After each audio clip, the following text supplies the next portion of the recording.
Вітаю в етері Суспільного, програма «Сьогодні головне». В студії з вами ведуча Лариса Волошина. Окупаційні силовики сьогодні зранку прийшли з обшуками до будинку делегата Курултаю кримськотатарського народу Едема Дудакова. Обшук розпочався о 6:45 ранку. При цьому співробітники Центру протидії екстремізму не допускали в приміщення адвокатів та не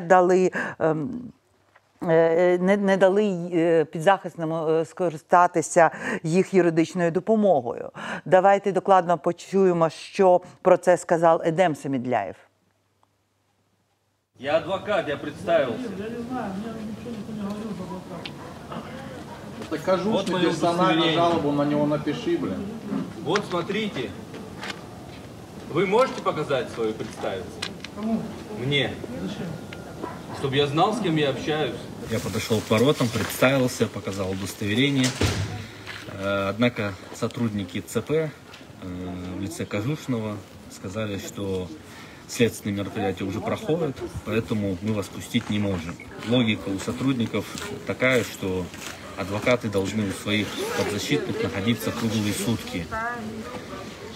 Чуть ли не с ними спать в одном помещении, для того, чтобы успевать на все следственные мероприятия, которые будут с ними проводиться. Ось ми побачили, як це відбувалося. Обшук тривав 2 години. Після нього Едема Дудакова доставили до окупаційного відділку поліції міста Бахчисараю. Адвокат Едем Самедляев розповів, що його підзахисного будуть тримати у камері для адмінпорушень до завтрашнього ранку. Его обвиняют в разжигании межнациональной розни, якобы. Это предусмотрено Кодексом об административном правонарушении, статьей 20.3.1. В 2017 году он сделал какой-то пост, либо комментарий, который якобы разжигает межнациональную рознь. И данный комментарий находится по настоящее время, поэтому они считают, что это длящееся преступление, правонарушение. Завтра в 9 либо в 10 часов утра в Бахчисарайском районном суде состоится рассмотрение данного постановления, и уже дальше суд будет принимать решение. Тож почули, що формальним приводом є якийсь коментар, який був залишений під дописом в 2017 році. Але на думку голови Меджлісу кримськотатарського народу Рифата Чубарова, причиною затримання Едема Дудакова є спроба залякати кримських татар. Давайте почуємо. Це привід для того, щоб далі залякувати кримських татар і змусити їх просто не виходити на площі перед судами, щоб вони нарешті змирилися з окупацією Криму, а якщо не хочете, мовляв, змиритися, від'їжджайте. З нами на зв'язку Релан Османов, який був свідком цих подій. Вітаю вас, пане Релане. Добрий вечір. Ну, перше моє питання. От ми, по нашим даним, які ми маємо, обшук почався о 6:45 ранку. Коли ви прибули на місце події, що ви там побачили? Да, действительно, обыск начался в 6:45. Мы прибыли на место где-то в районе 8:30. Там уже собралось в районе 30 человек. Это, видимо, соседи, близкие, родственники, неравнодушные люди, которые, увидев, что идет обыск, собрались для того, чтобы поддержать Эдема. На момент нашего прибытия там было 3 машины сотрудников полиции, это 2 легковые и 1 «Газель». В обыске участвовали, там было 2 участковых, потом спецгруппа ОМОНа и следователи, где-то в районе 15 человек. Мы, понятно, как и во всех остальных обысках, проводимых сейчас в Крыму, с ними были и привезенные понятые свои же. Других понятых не допустили. При нас уже адвокаты пытались зайти на место проведения следственных мероприятий КДМАГа в дом, но их туда не пускали по различным причинам. Пане І Ролане, так чи мені чули ви вдалося. від людей, які зібралися, якісь їх версії, чому це відбувається? Як люди це коментували? Ну, люди в основном считали, что его преследуют в связи с активным им освещением о той реставрации, которая проводится в Ханском дворце, о том вандализме, который творит Российская Федерация. В принципе, все мы думаем, что вот эта причина за якобы комментарий в соцсетях, это так. На самом деле причина в другом. Ну, зрозуміло, це його причина в активна активності, позиція. причому в культурній діяльності, бо це, в принципі, мова йде про збереження пам'яток. Пане Ролане, от ще одне питання, я хочу зрозуміти, от ви сказали, що привозять своїх понятих. Чому, на ваш погляд, це відбувається? Ну, потому что такие понятые более удобные для них. Они подпишут те документы, которые выгодны следователям. Они засвидетельствуют только то, что от них потребуют именно следователи, правоохранительные органы. Будут давать те показания, которые нужно им. Чи чули ви щось про підкинуту літературу, чи ще щось, що викликає, наприклад, занепокоєння у родини? Тобто, чи є якісь такі повідомлення? Нет, ДМАГа не было ничего подкинуто, но у него конфисковали, изъяли все его компьютеры, гаджеты, телефоны, ну, все носители информации. Ну, мне кажется, это тоже одна из причин визита к нему, потому что он собирал много материалов по теме реставрации Ханского дворца, по этим преступлениям, которые совершаются там сейчас. Ну і я хотіла би дізнатися ще один аспект прояснити з вами. Я так розумію, що ви були на місці подій, коли він виходив, коли його виводили. В якому він був стані, як він виглядав? Що ви можете сказати з цього приводу? Ну, в принципе, он был, по его виду было видно, что он был уверен в своей невиновности. Ну, держался довольно-таки стойко. Ну і останнє питання. Ми знаємо, що завтра буде розглядатися ця справа щодо запобіжного заходу. Тобто до завтра його будуть тримати під вартою. Чи планують люди прийти і підтримати його під відділком поліції? Ну, призывы сейчас никакие звучать, в принципе, здесь в Крыму призывать к этому нельзя, но мы собираемся. Я собираюсь пойти на суд, да, действительно, поддержать ДМАГа и узнать о решении этого суда. Дякую, пане Ролане. З нами був Ролан Османов, активіст, людина, яка безпосередньо спостерігала якраз деталі цього ганебного обшуку.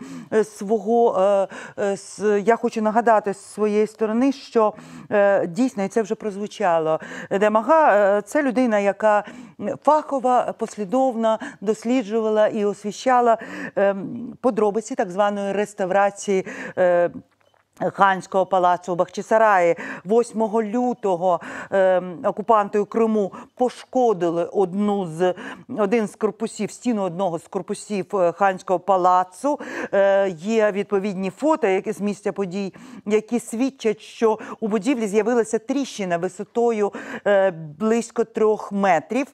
Сталося це під час так званих реставраційних робіт. Для того, аби стіна не завалилася, робітники підперли її дерев'яними конструкціями. Так званий керівник дирекції з централізованого обслуговування та розвитку закладів сфери культури Ілля Алемчев не вважає завдану будівлі шкоду серйозною. Давайте почуємо. Це світський корпус палацу, стіна, яка дала тріщину, новороб. Це помилка в проєкті, де показано, що ця будівля стоїть на фундаменті, а за фактом, коли почали розкопувати, ці стіни стоять без фундаменту. Трохи копнули, і вона просіла. У цьому немає нічого страшного, це все усунуто. Серйозної шкоди не завдано. Зараз вивчаємо все конструктивно і робитимемо. Ну от ми почули, як це коментує окупаційна влада. І вчора у Фейсбуці Едем Ага опублікував, навів пояснювальну записку, він опублікував її до проведення протиаварійних робіт у Ханському палаці. Цей документ направила реставраційна компанія «Гефест» на адресу окупаційного Міністерства культури Криму. У записі зазначається, що північна фасадна стіна світського корпусу перебуває в аварійному стані. Коментуючи цей документ, пан Дудаков зазначив, що окупанти своїми діями знищують культурну спадщину кримськотатарського народу. Давайте почуємо. Документи також підтверджують те, про що багато хто, зокрема і я, говорили не раз. Будівельний аврал, який вони називають реставрацією, здійснюється раптово, несистемно, не спираючись на наукові дослідження. Вони просто роблять гроші як можуть. Хто що відхопить у загальному пирозі коштів. Хапають, б'ються за підряди, набирають заробітчан і заробляють. На цьому корпусі ніколи не відновити колишню стійкість стін. Можна лише певними заходами стабілізувати ситуацію на цьому рівні. Однак за будь-якого впливу тріщини утворюватимуться знову і знову. Так фактично знищується наша культурна спадщина. Тож, на думку якраз працівників цієї фірми «Гефест», в цьому зверненні до Мінкульту якраз зазначається, що стіна втрачила стійкість і її потрібно перекладати. І от, скоріш за все, саме за опублікування саме цього документу сьогодні було покарано Едем Ага. Ну і зазначу свого боку, що Кримський ханський палац в Бахчисараї – це пам'ятка історії та культури загальносвітового значення. Це є єдиний наявний на сьогоднішній момент в світі зразок кримсько-татарської палацової архітектури. І пам'ятник входить до складу Бахчисарайського історико-культурного заповідника. З нами на зв'язку Ельміра Аблялімова, колишня гендиректорка Бахчисарайського історико-культурного заповідника. От, пані Ельміра, ну те, що я зараз процитувала, от цей порядок, перебіг подій, цих повідомлень, ну це просто жахає. Фактично, чи можна говорити про те, що Ханському палацу нанесено непоправну втрату?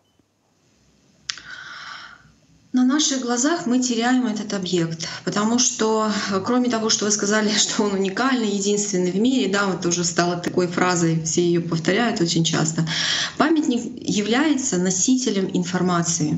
И эта информация, особенно в ситуации с Ханским дворцом, она достаточно разноплановая. Если мы говорим об инженерных там каких-то конструкциях, да, памятника, то это уровень развития производительных сил того периода. Если мы говорим о типологических аспектах этого памятника, то мы говорим о укладе быта. Да? Если мы говорим вообще о архитектуре, то, и понимаем, что архитектура — это вид искусства, который разговаривает с нами, с его зрителями, скажем так, каким-то идейно-образным языком, то мы понимаем, что архитектура этого объекта, она показывает идеологию того времени и духовную жизнь, отражает духовную жизнь общества. Поэтому, безусловно, памятнику нанесен непоправимый ущерб. Мы теряем историческое его значение, мы теряем его значение художественное и научное, безусловно. И я хочу еще раз обратить ваше внимание на то, что кроме познавательного аспекта памятник несет еще эмоциональный аспект.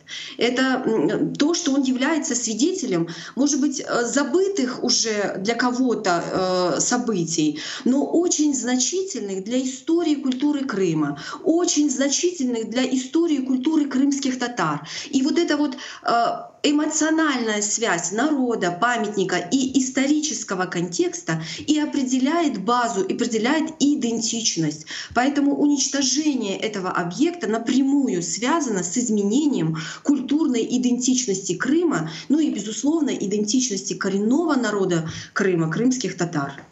Ну, от ми бачимо, що Едема Дудакова звинувачують в екстремізмі. Екстремізм за визначенням це висловлювання якихось радикальних висловів.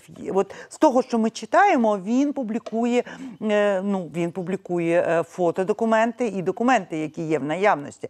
Тобто це не питання радикалізму, це питання правди, такі фото і документальної фіксації злочину.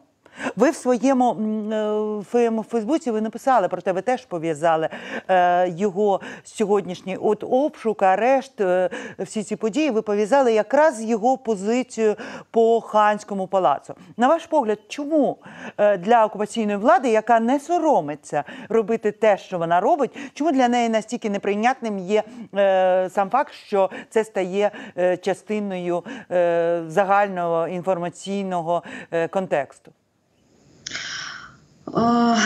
Знаете, я бы на две части разделила. Первая часть вопроса — это, понимаете, Эдем Ага сам по себе достаточно активный, порядочный и честный человек. И он не мог стоять как активный, честный и порядочный человек, он не может стоять в стороне от тех ужасающих преступлениях, которые творятся в нашем родном городе, в Бахчисарае. Безусловно, он писал об этом, очень много показывал этой информации, не боялся давать интервью украинским СМИ. Кроме этого, он еще был делегатом Курултая. Безусловно, он очень много писал не только о Ханском дворце, он писал еще очень много постов и по политической ситуации, он писал очень много постов по в целом ситуации в России и так далее, в силу своей активности, проактивной такой позиции. И я думаю, что первое, что сейчас не нравится Российской Федерации в Крыму, это вот такая вот активность, скажем, профессиональная такая, с точки не пустословия, а вот именно такая наполненная смыслом и правильностью активность, когда люди говорят правду и раскрывают те или иные планы. Во-вторых, безусловно, тема Ханского дворца, особенно последние вот эти вот преступления, когда мы увидели, что определенный кусок северно-восточного крыла Свитского корпуса, который они почему-то называют светским, он или там графским, хотя на самом деле он Капыкулу, а потом советская историография назвала его свитским корпусом от слова свита.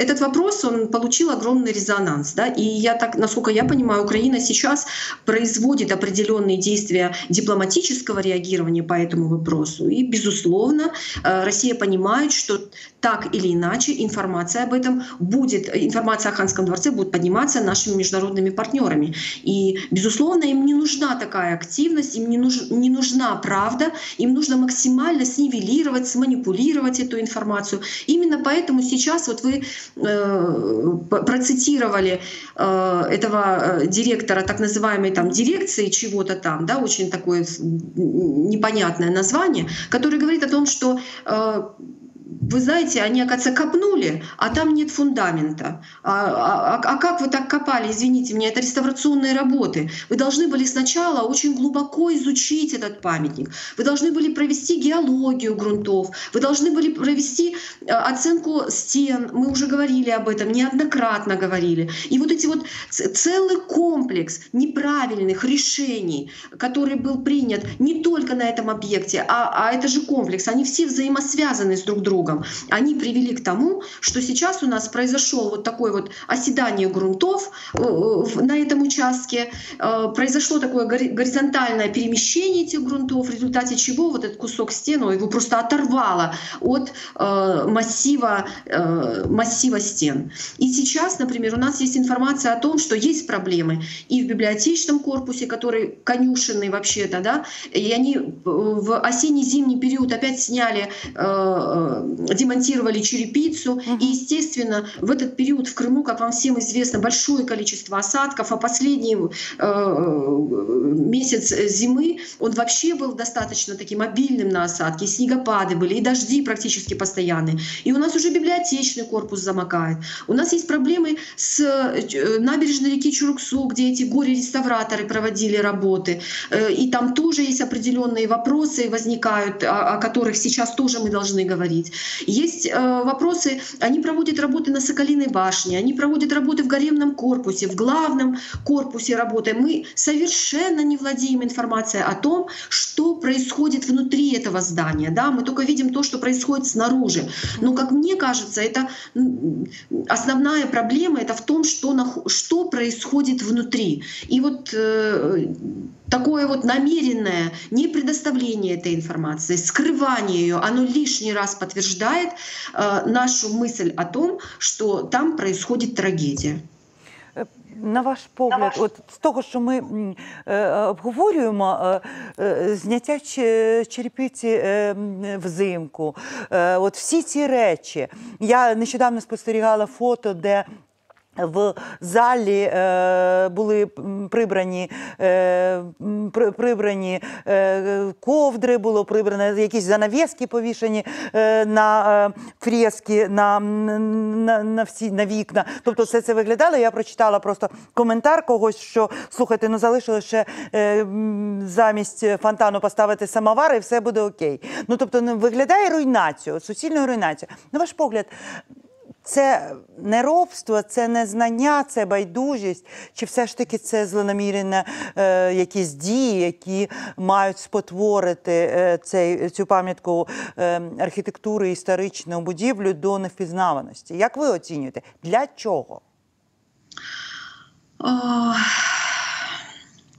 Я думаю, что для того, чтобы абсолютно нивелировать крымско-татарский фактор с историографией и вообще с Крыма, это практически можно сказать, что второе такое очень активное стирание. Если мы имели место в 1944 году с депортацией, да, и после депортационным там чисткам, топонимическим чисткам, знищению всей литературы, связанной с историей, культурой крымских татар и так далее, то сейчас мы имеем дело практически с тем же самым, только в такой бархатной перчатке. Очень аккуратно, нежно происходит то, что крымско-татарская культура и вот этот культурный ареал, который создает эта культура вокруг себя, он превращается в такое подобие, знаете, а-ля Востока, а-ля Шахерезады и так далее, и так далее. То есть мы, по сути наблюдаем смену вот такого вот облика Крыма, известного нам, любимого нам Крыма,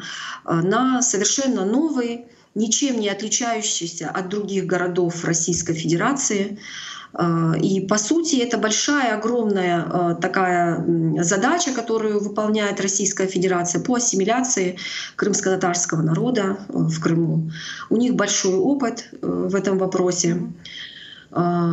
Российская Федерация — это не мононациональное образование, это многонациональное образование, но, к сожалению, вопросы этнополитики у них решаются вопросами ассимиляции, что мы на сегодняшний день и наблюдаем. Вчора Комітет Верховної Ради України з прав людини схвалив заяву до Дня спротиву окупації Автономної Республіки Крим та міста Севастополя. Вона має бути оприлюднена 26 лютого 2022 року.